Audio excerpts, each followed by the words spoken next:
chaiva narottamam devim saraswatim vyasam tato jayamudiraye nashtaprayeshu abhadreshu nityam bhagavata sevaya bhagavate uttama shloke bhaktir bhavati naistiki Krishnaya Vasudevaya Devaki Nandanaya Nanda Gopa Kumaraya Govindaya Namostute Namo Pankajanabhaya Namo Pankajamadine Namo Pankajanetraya Namaste Pankajangre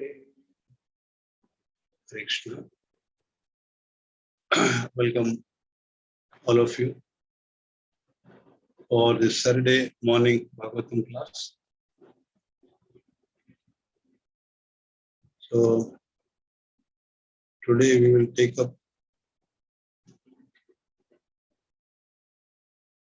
shloka from Canto 9, Chapter 4, text 15 and 16.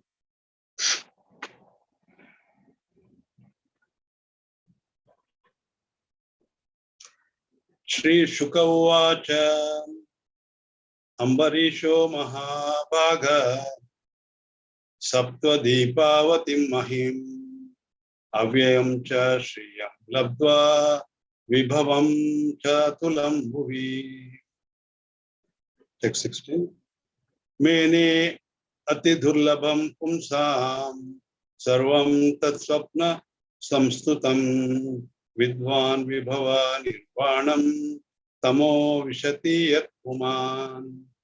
Shri Shuka Uvacha, Shri Shukadeva Goswami said, Ambarish, King Ambarisha, Mahabhaga, the greatly fortunate king, Saptadvipavatim, consisting of 7 islands, Mahim, the whole world, Avyayam, Cha, and inexhaustible, Shriya, beauty, Labdva, after achieving, Vibhavam Cha, and opulences, Atulam, unlimited, Bhuvi, in this earth, Mene, he decided, Atidurlabham, which is rarely obtained, Pumsam, of many persons, Sarvam, everything he had obtained, Tat, that which, Swapna Samstata, as if imagined in a dream, Vidwan, completely understanding, Vibhava, Nirvana, the annihilation of Vibhava Nirvana, the annihilation of that opulence, Tama, ignorance, Vishati, fallen into, yet, because of which, Puman, a person. Translation.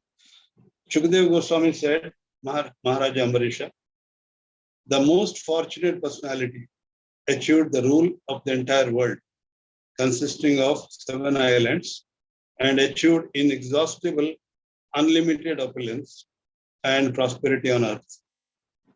Although such a position is rarely obtained, Maharaj Ambarisha did not care for it at all, for he knew very well that all such opulence is material. Like that, which is imagined in a dream, such opulence will ultimately be destroyed. The king knew that any non-devotee who attains such opulence merges increasingly into material nature's mode of darkness. Purport. For a devotee, material opulence is insignificant, whereas for a non-devotee, material opulence is the cause of increasing bondage. For a devotee knows that anything material is temporary, whereas a non-devotee regards the temporary so-called happiness as everything and forgets the path of self-realization. Thus, for the non-devotee, the material opulence is a disqualification for spiritual advancement. Om Jnana Smirandasya Jnananjana Shalakaya Chakshurun Militamena Tasmai Shri Gurave Namaha.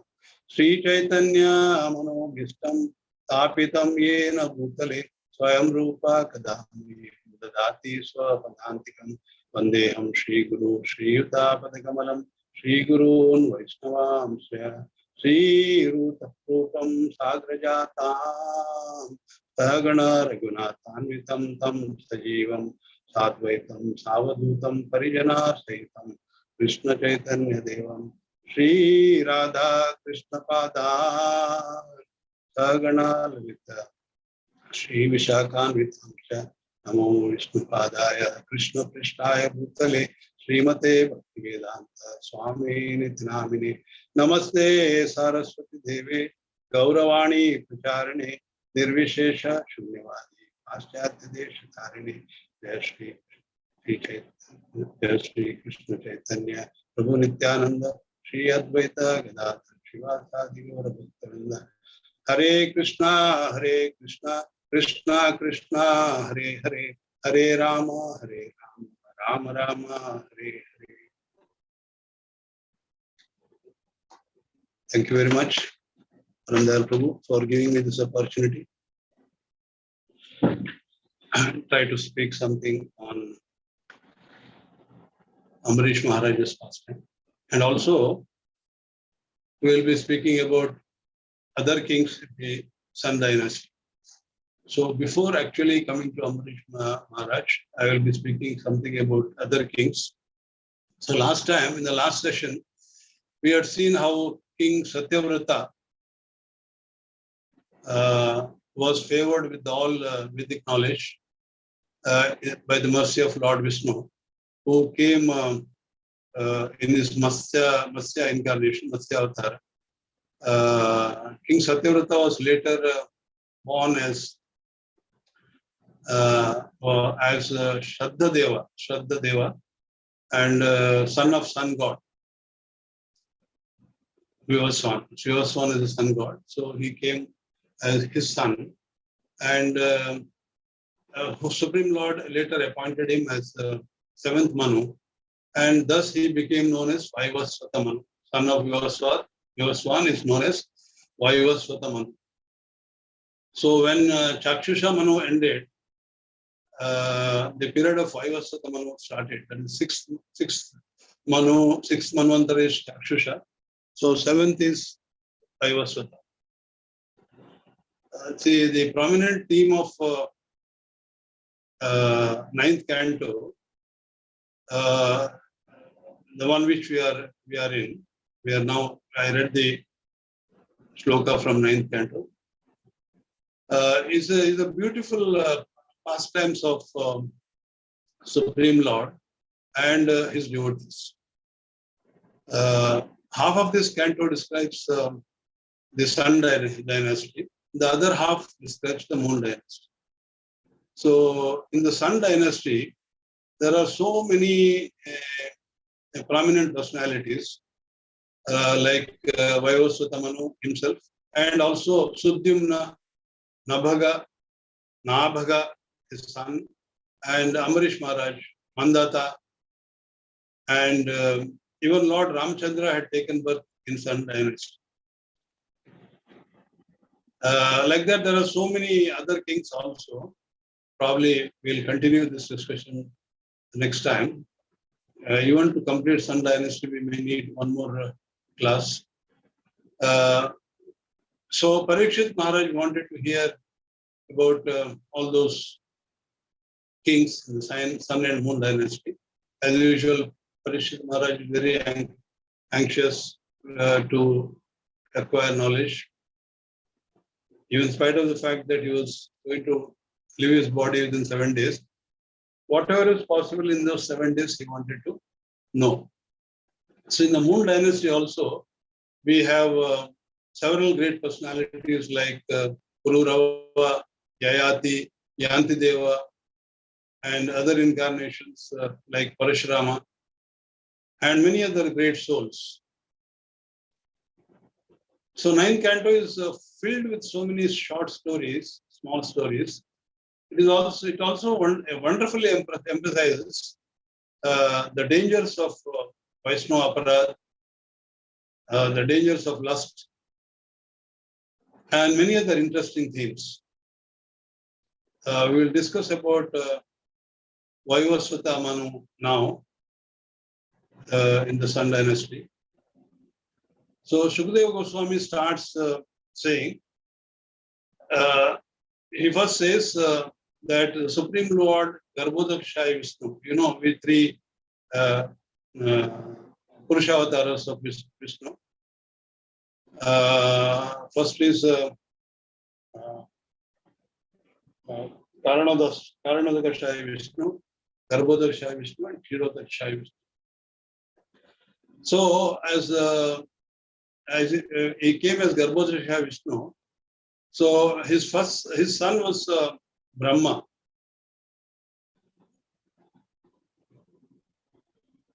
So and Brahma's son is Marichi, and Marichi's son was Kashyapa, and Kashyapa married Aditi, from whose womb Vivaswan was born. And Vivaswan married Samjna, and through their combination, Shraddha or Vaivasvata Manu was born. As you have seen, Shraddha was later appointed by Lord Vishnu as Manu. So after that, he is known as Vaivasvata Manu. So Vaivasvata Manu had 10 sons from the womb of his wife Shraddha. So dynasty consisting of these 10 sons is covered in first 13 chapters of Canto 9.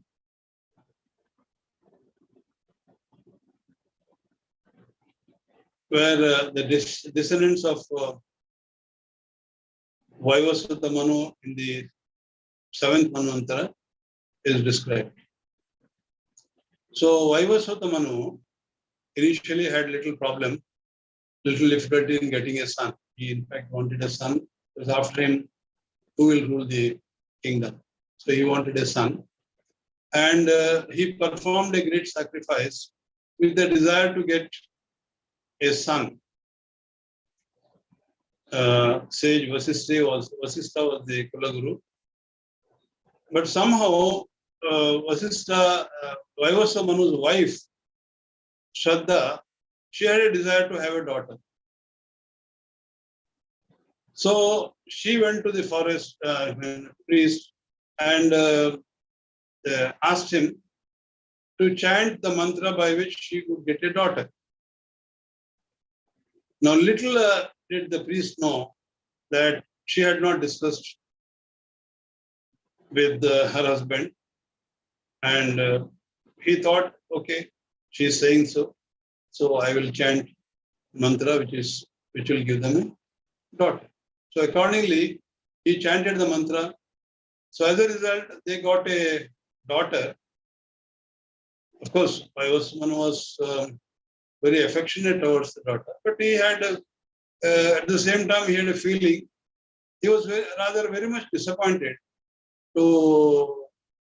because he wanted a son to take care of his kingdom. After him, there has to be somebody. So he asked Vasistha Muni what happened. He was not aware of his wife's request.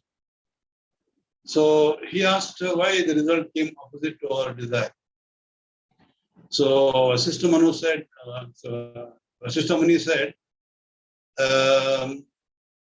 he did not say clearly what happened, though he knew everything.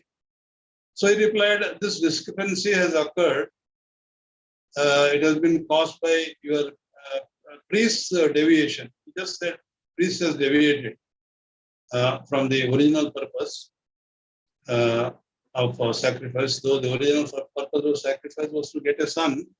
So he had deviated. How he deviated, why he deviated, it did not describe. Still, he said he should not be described. He should not be aggrieved. I will, by the dint of my powers, I shall get you a son, a good son. So Vaivasutta said, okay, fine. If that is the case, please get a son for me.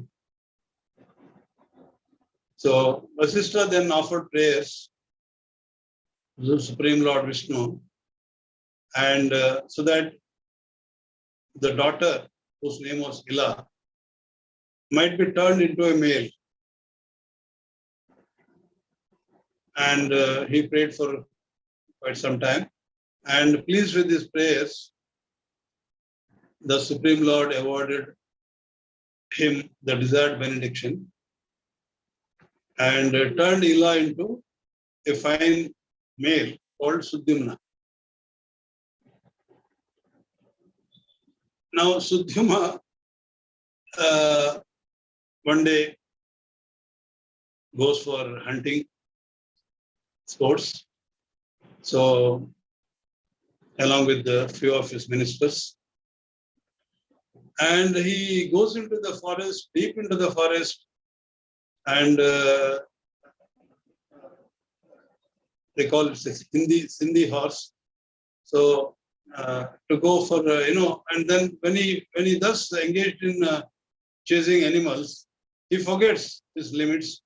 So he went too far to the north, where at the foot of Mount Meru, there was a forest named Sukumara, where Lord Shiva enjoyed with Parvati. So he did not know that. So he just went without knowing what that place was actually. So as soon as Sudyumna entered this forest, however, he saw himself transformed into a female. He was transformed into a male first, from Ila to Sudyumna. Now from Sudyumna, he became a female. And his horse also turned into a mare. And his followers also saw their sex had become reversed. So they became extremely morose while simply standing there looking at each other in great astonishment. So it so happened once, long before, some great rishis had come to see Lord Shiva at the Sukumara forest. However, the goddess Parvati was naked at that time, and thus she became very sort of ashamed to see how the rishis were present before her. Parvati quickly got up from Shiva's lap, and while attempting to cover her breasts, the rishis immediately turned around and left that place. And they went to the ashram of Narayana. Then Shiva thought this kind of things might happen again. So he said, and just to please Parvati, he said, from this day onwards, any male who comes into the place shall immediately become a female. So that was the curse, whoever comes there. Now, he did not say, suppose he goes back, leaving this forest, he goes back, what happens? He will turn into a male again? No. So it's a curse. Whoever comes here will turn into female. There's no chance of becoming male again. So ever since then, no male had dared to enter that place, enter that forest. But unknowingly, maybe this was known to everybody, so nobody was going there. So, but unknowingly, King Sudyumna, chasing the animals, he lost sense of direction, and he went to that forest unknowingly. And because of that, he suffered this consequence. So thereafter, they were wandering here and there in that forest, because now King Sudyumna was the very beautiful woman, and amongst all the women there, he was very, very beautiful. And that excited sexual desire of son of Soma. He happened to be there. And when the son of Soma, Buddha, saw this lady loitering near the ashram in the company of other women, he wanted to enjoy her. So, since the beautiful woman, formerly Sudyumna, also desired to accept Buddha as her husband, by their union, Purura was born. No, it is not explained here why Buddha did not get transformed into a woman. I don't know. It has not been explained. Maybe this woman left that particular boundaries of that forest and went out of it, and then there Buddha must have seen her. Anything is possible. I don't know.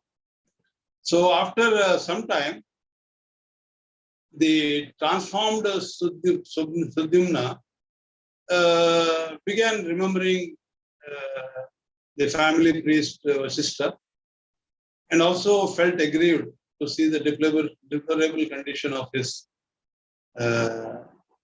himself. And Vasishtha realized the condition of his disciple. So Vasishtha began worshipping Lord Shiva this time, and soon he was able to please him. Lord Shiva gets pleased very fast. So to please Vasishtha, and at the same time to keep up the promise to his wife Parvati, Lord Shiva told Vasishtha, your disciple Sudyumna may remain a male for 1 month and then a female for the next month.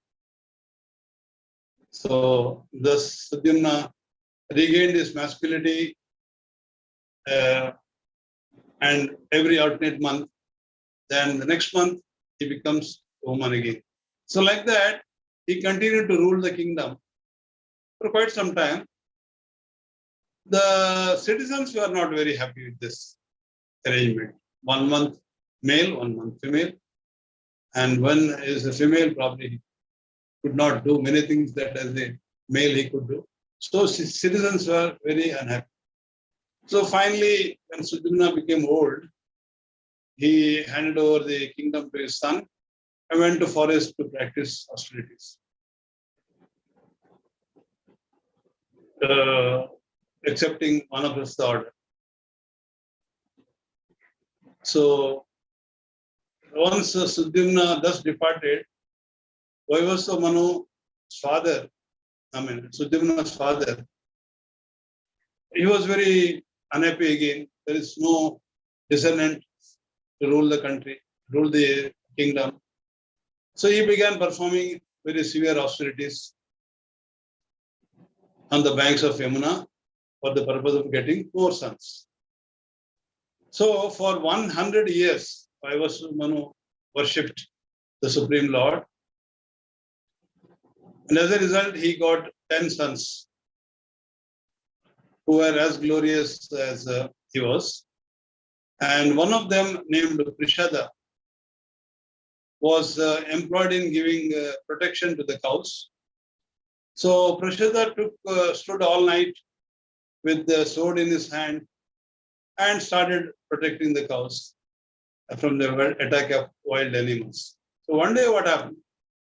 On a rainy night, a tiger entered the area and seized one of the cows. Prishada at night mistakenly, he was mistaken.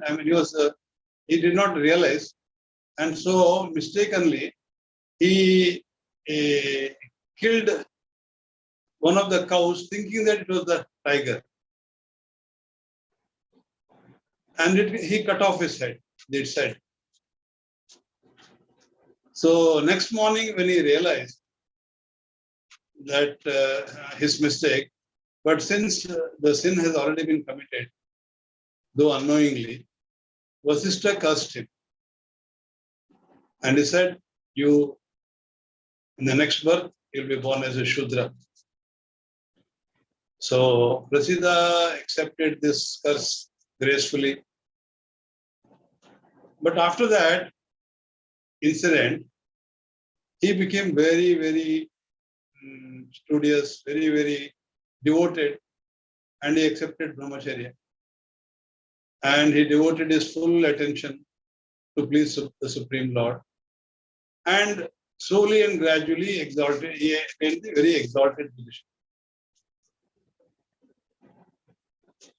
of a pure devotee. Now then what he said, he started moving about here and there like a deaf, dumb, and blind. So once he saw a great forest fire, and somehow he wanted his to end his life. So taking advantage of the forest fire, he gave up his mortal body and went back home, back to Godhead. What happened in the process? The curse did not work on him. So he went back to Godhead in this life only. So thus he avoided the curse. So there was no need for him to be born as Shudra in the next one. So this is the story of Prishada. So that is the second story. Small one is we have seen that of what is his name? Sudyamna. And now we have seen the story of Prishada. So one more son of Vaivasvata named Sharyati had a beautiful daughter named Sukanya. So once Sharyati went to the forest to visit Chavana Muni's ashram, taking his daughter also with him. So as Sukanya was collecting fruits in Chavana Muni's ashram, she happened to see some two glowing objects within the hole of an Atma. So childishly, or as if induced by the providence, Sukanya foolishly pierced those two glowing objects with a straw, and the blood started oozing out. So soon thereafter, what happened there was, Sharyati had taken his soldiers and many other people. So all of them, it was brought to his notice that those who accompanied him were not in a position to pass stool or urine. Suddenly, they were handicapped. So Sharyati immediately thought that somebody must have committed some offense to Chavana Muni. So Chavana Muni, son of Bhrigu. So when Sukanya heard this, she became very afraid. And out of fear, she started narrating the whole story to her father. And when Sharyati could understand that it was Chavana Muni himself in the whole of Advam, he also became very afraid. And he informed Chavana Muni of his daughter's misbehavior and tried to appease him in so many ways. In response, Chavana Muni asked the king, Sharyati, who was that girl? Is she your daughter? Is she married? So the intelligent king came to know immediately Chavana Muni's purpose. So without losing time, without hesitation, King Sharyati gave his daughter in marriage to Chavana Muni and thus escaped the danger of his curse. And after taking Chavana Muni's permission, Sharyati returned to his kingdom and Sukanya remained with Chavana Muni. Now Chavanamuni was very old. He was old enough to be a grandfather. He was not able to walk. But he was very, very irritable. But Sukanya tolerated him, submitted to him, and dealt with him very carefully, according to his mood. So Sukanya served him very well, without allowing herself to be bewildered. So sometime later, Ashwini Kumaras, who are the physicians of the heavenly priests, heavenly planets, demigods, happened to visit Chavanamuni's ashram after offering him their respect, rather Chavanamuni offering respect to them. Chavanamuni said, although you are ineligible to drink the somarasa that is offered in sacrifices, I promise to give you a full pot of it. In return, I want my body to be converted into a young, handsome, youthful body, because these qualities are very attractive to young women.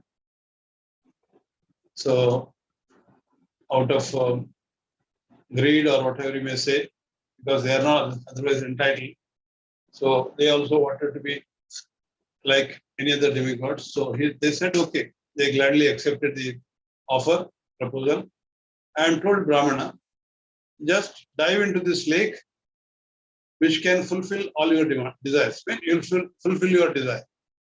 So after saying so, Ashwini Kumaras caught hold of the money, who could hardly move on his own, and entered the lake along with him. Thereafter, within moments, 3 men with very beautiful bodies emerged from the lake, all of them looking alike. And because of this, chaste Sukanya could not make out who her husband was. So confused like this, she took shelter of Ashwini Kumaras, and rather she did not even make out who amongst them were Ashwini Kumaras. She addressed Ashwini Kumaras and begged them to reveal their actual identities. So seeing Sukanya's chastity and faithfulness, they gladly pointed out who Chavanamuni was, and then they departed. So sometime later, King Shariati decided to perform a sacrifice, and so he went to Chavanamuni's ashram. Anyway, Chavanamuni is now his son-in-law, with the desire of engaging him as the priest. But he was surprised to see a young man, very handsome man, sitting next to his daughter, by the side of his daughter. So he was very disappointed to see this, and asked his daughter very angrily, rather, whether she has cheated the most respectable Chavanamuni, who was old and deceased, and accepted some street beggar as her husband, as an illicit lover, not husband, as an illicit lover, Parama. And thus he thought that she has caused infamy to the dynasty, both her dynasty as well as her mother's dynasty. So Sukanya was very proud of her chastity, and she simply smiled and told her father the whole story. So after hearing this, Shariati embraced her, and with great pride and pleasure. And thereafter, when Chavanamuni performed the Soma Yajna on behalf of the King Shariati, he offered a full pot of Somarasa to the Ashwini Kumaras. So with this, Indra became very enraged, and because this was an unprecedented activity, act by Chavan. So out of anger, he came to kill the Brahmana in retaliation. He invoked his thunderbolt and came there to fight with him. But with his superior prowess, Chavan paralyzed his arm only, Indra's arm, before he could even lift and release the weapon. So as a result, even though the Ashwini Kumaras had formally been excluded from drinking Somarasa, on the grounds that they were physicians, because physicians are considered to be ordinary people who are taking care of the demigods. So demigods pacified Chavan by agreeing that henceforth they would be able to do so. So thereafter, Ashwini Kumaras also got Somarasa. So this is the end of third story, how the Shariati and Sukanya and Chavanam Muni. Now we come to the fourth story. The grandson of Shariati, named Revata, constructed a kingdom within the depth of the ocean, which was known as Kushasthali, not what we have in Goa. Kuthali is also known as Kushasthali, not that. King Revata had 100 sons, of which the eldest was Kakudmi, and he had a daughter named Revati. So Revati was the granddaughter of Revata, King Revata. So once upon a time, Kakudmi took his daughter Revati and went to see Lord Brahma in Satyaloka for the purpose of inquiring about a suitable husband for his daughter. However, when he went there, Kakudmi found Lord Brahma was busy engaged in listening to a concert by the Gandharvas. So he had to wait. So Kakudmi decided to wait until Brahma became free. So after offering his obeisance to Lord Brahma, after about half an hour or so, when he became free, he submitted several names of those whom he regarded as suitable candidates for his daughter. So in response, Brahma laughed loudly and said, "O king, all of these whom you have mentioned have long since passed away. As you waited here for almost half an hour, 27 yuga cycles of the 4 yugas have passed since then. Still, Lord Baldeva, the all-powerful Supreme Personality of Godhead, is present on the earth and is quite fit for accepting the hand of your daughter. So please go and offer your daughter to him." So after receiving this instruction, Kakudmi returned home, and only to find that it had been vacated by all those people, his relatives, out of fear of the Yakshas. After giving his daughter to daughter Revati in charity to Lord Baladeva, Kakudmi retired and went to Badrikashram to worship Narayana. So this is the end of the fourth story. The fifth story is that of Nabhaga. We have so far seen the story of Sudyamna, the first son from the womb of Shraddha, who is actually Ila converted to Sudyamna, originally daughter. And Prishadra was taking care of the cows. Shariyati, the two sons out of her 10 sons, Vivasata. So, which he got from the sacrifice.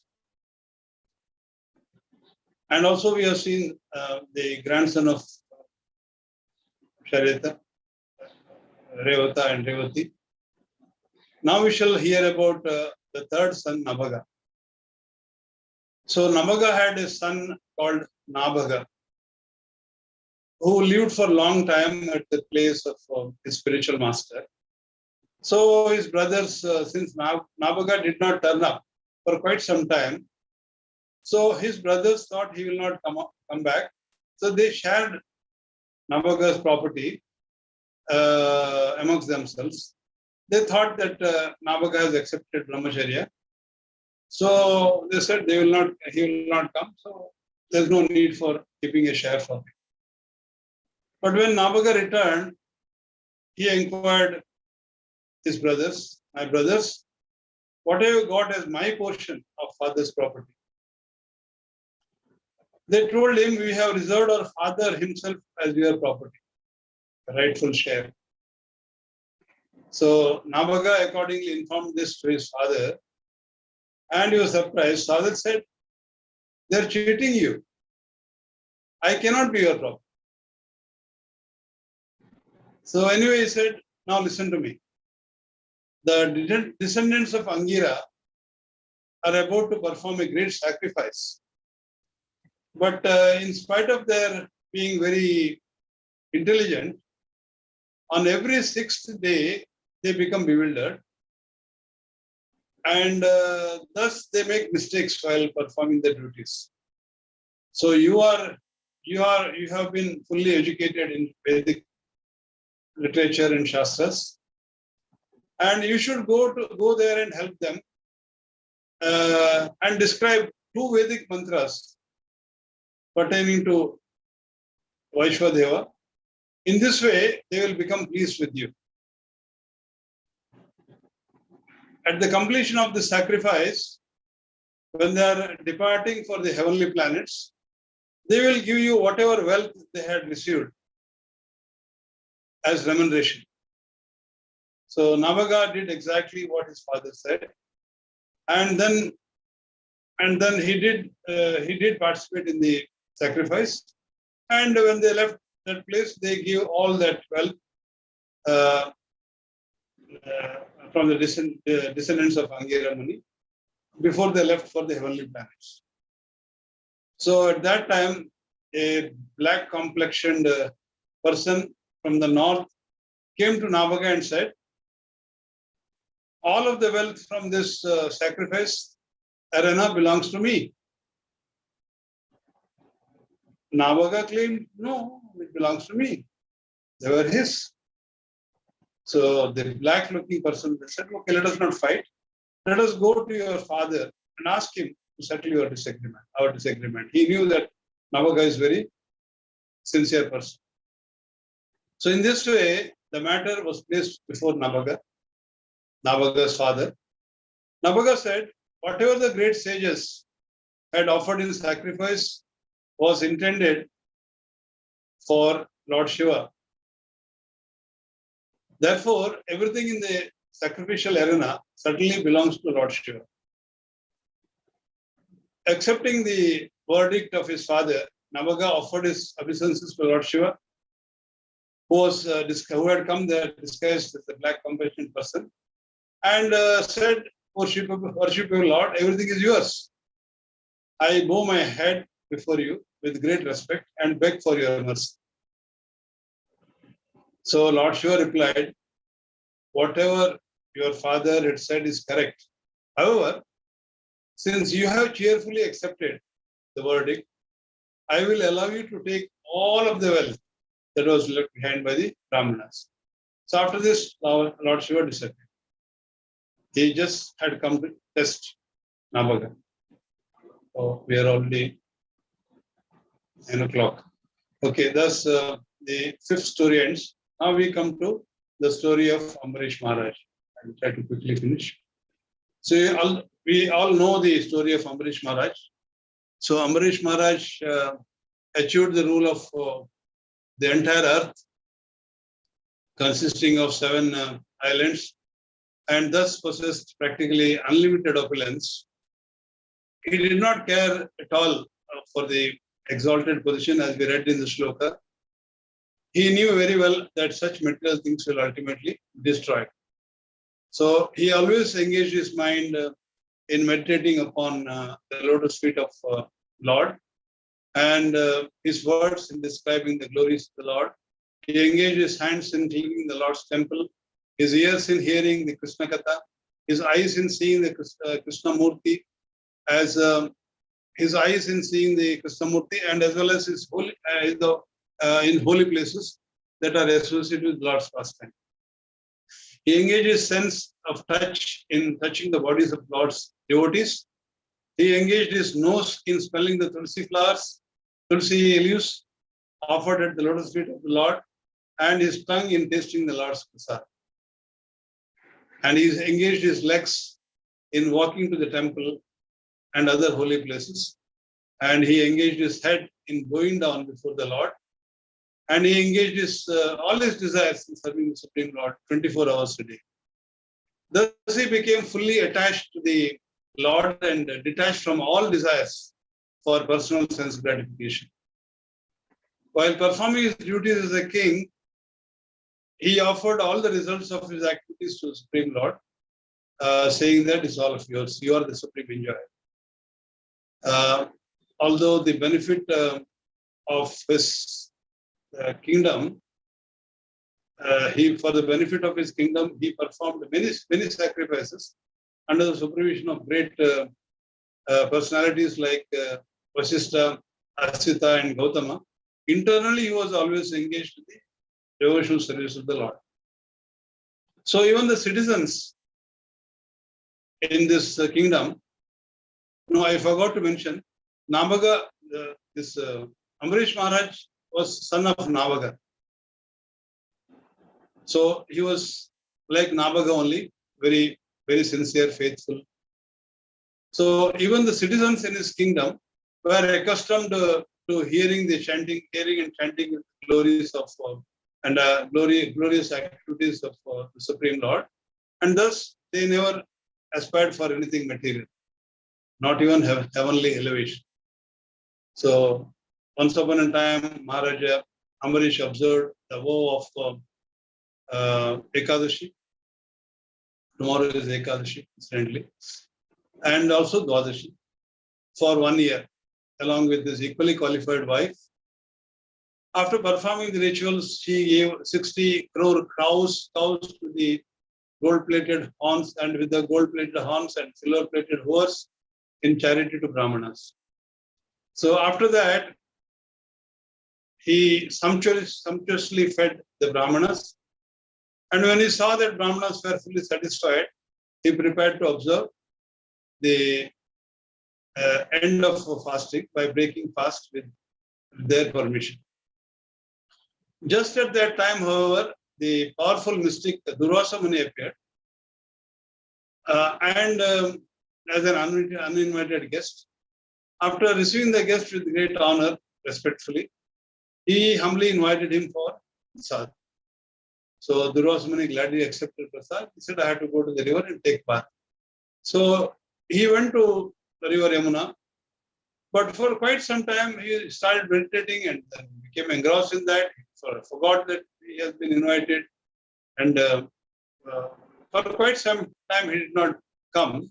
And in the meantime, Ekadashi Parana time was expiring, and there was only one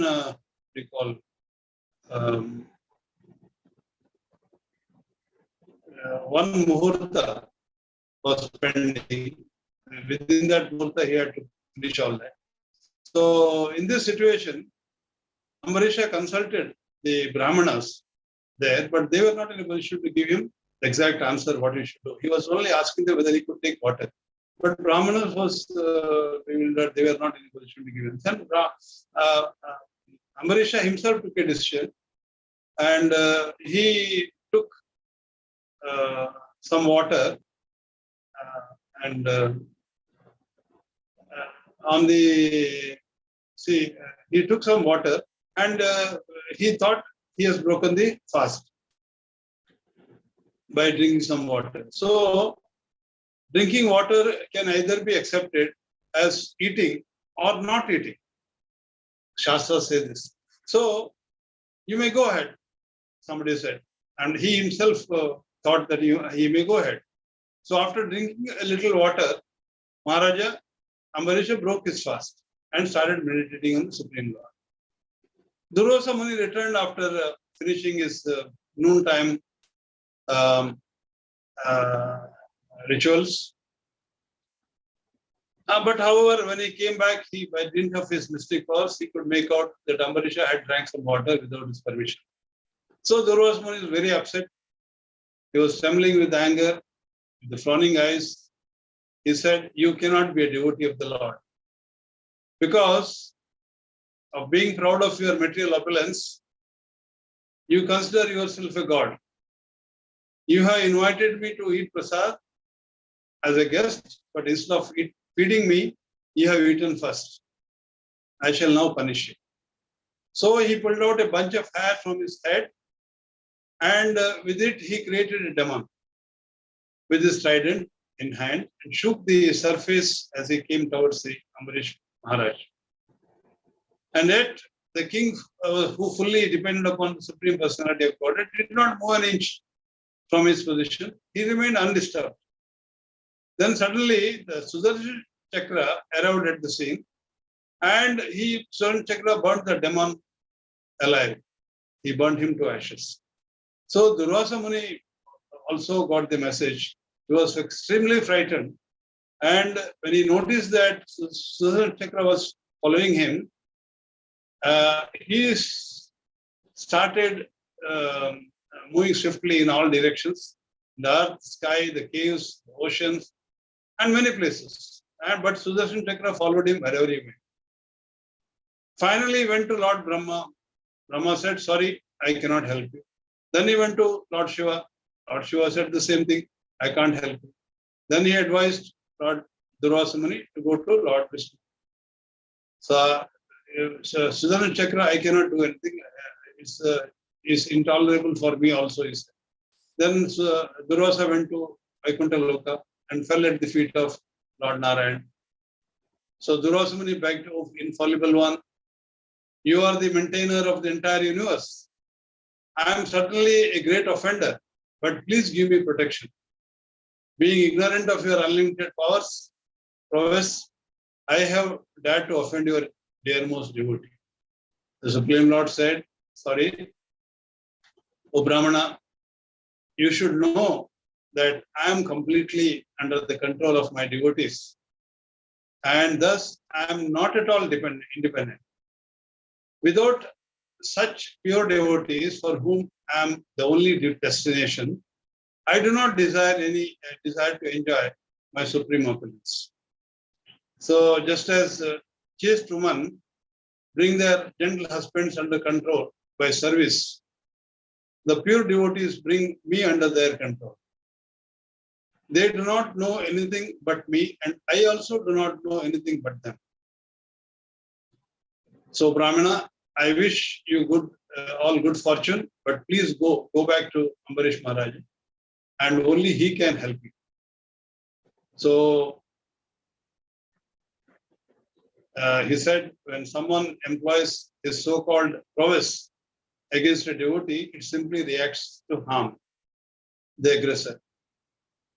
Because of this, even though knowledge and austerity are certainly meritorious, even they are, when they are required by a Brahmana who is not gentle, they can become most dangerous. So after receiving this advice, Durvasa immediately rushed to Ambarisha. So, and begged Ambarisha, he touched his feet. So Ambarisha was very embarrassed. So he to relieve himself from this embarrassment, Ambarisha immediately addressed Sudan Chakra and prayed, O protector of the universe, now for the benefit of our entire dynasty, please be merciful to this poor Brahmana. If our family has ever done any charity, performed any sacrifice, etc., I wish that in exchange of all that merit, this Brahmana may become freed from your burning heat. So he offered many prayers. We have no time. After hearing Ambarish Maharaj's prayers, Sudarshan Chakra became peaceful, and being thus relieved, Durvasa Muni praised Maharaj Ambarish and said, "O King, today I have experienced the greatness of a Vaishnava. In spite of my having offended you, you have overlooked my offenses and saved my life. I am very much obliged to you." After falling at Durvasa Muni's feet and feeding him sumptuously, Maharaja pleased him further. So Maharaja Ambarish had been standing at the same place without food and drink except water. For 1 full year he waited for this Durvasa Muni to come. He expected Durvasa Muni to come probably. So he waited. He waited for something to happen. So finally, with great affection, the Brahmana requested Ambarisha to have his meal. So Maharaja then took permission of Durvasa Muni and had his meal, and then Durvasa Muni departed. So this is the 6th story of Ambarisha. After some time, Ambarish Maharaj decided to retire from the active life, and he divided his property amongst his sons, who were as qualified as himself, accepting the order of Vanaprastha. He went to the forest, and so that he could fully concentrate his mind upon the Supreme Lord. So this is the story of Ambarisha and many other kings in the Sun dynasty. We still have some more stories in the Sun dynasty. Probably we can discuss in the next location. Thank you. Correction. I have no time to discuss the points. It's already 9:17. Thank you so much. If you have any questions, please shoot. Correction.